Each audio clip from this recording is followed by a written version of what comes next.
या ठिकाणी एवढी थंडी असेल असं अजिबात वाटलं देखील नव्हतं. बघा अर्णवने कसं मोठ्याच्या मोठं स्वेटर घातलेलं आहे.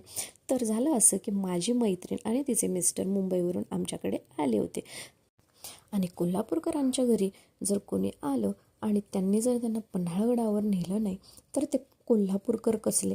तर आम्ही देखील त्यांना घेऊन गेलो होतो पन्हाळगडावर. तर पन्हाळगडावर पाऊस तर होता हे माहीत होतं, पण थंडी इतकी असेल हे अजिबातही माहीत नव्हतं.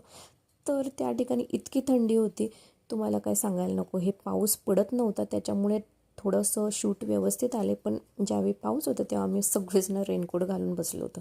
तर एक एक स्पॉट करत करत आम्ही सर्व पन्हाळगड बघून घेतलं. तर या ठिकाणी आहे बघा हा 3 दरवाजा. तर हा 3 दरवाजा व्यवस्थित सगळा बघून घेतला ह्या वेळेस आम्ही. आणि या ठिकाणी रहदारी देखील चालू आहे. वा वा, काय सुंदर प्रसन्न वाटतं या ठिकाणी. हे सुंदर धुकं पडलेलं आणि त्याच्यानंतर या ठिकाणी असलेली ही थंडगार अशी कुडकुडणारी थंडी आणि ही हवा आणि या ठिकाणी पावसामुळे झालेली हिरवळ वरतून बघताना ना एकदम खूप भारी वाटते. आता फिरायचं म्हटल्यावर पोटाची पूजा तर आलीच.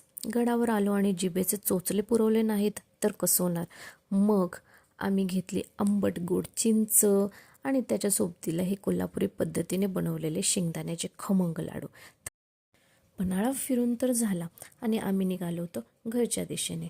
वरून पावसाने तर एंट्री घेतलेलीच होती.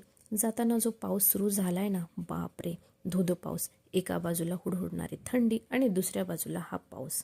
आज निसर्गाने आमची फिरकीच घेतली. मग जाता जाता आम्हाला दिसले हे मस्तपैकी खेकडे आणि म्हटलं चला आता खेकडे घेऊया आणि संध्याकाळी ना खेकड्याचा रस्सा आणि भाकरी असाच ताव मारूया.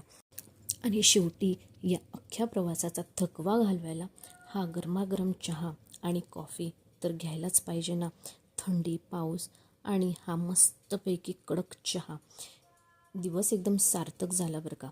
तर आमचा हा छोटासा व्लॉग तुम्हाला कसा वाटला, म्हणजेच पन्हाळा व्लॉग कसा वाटला, आवडला असेल तर नक्की लाईक करा, शेअर करा आणि आपल्या चॅनलला सबस्क्राईब करायला अजिबात विसरू नका.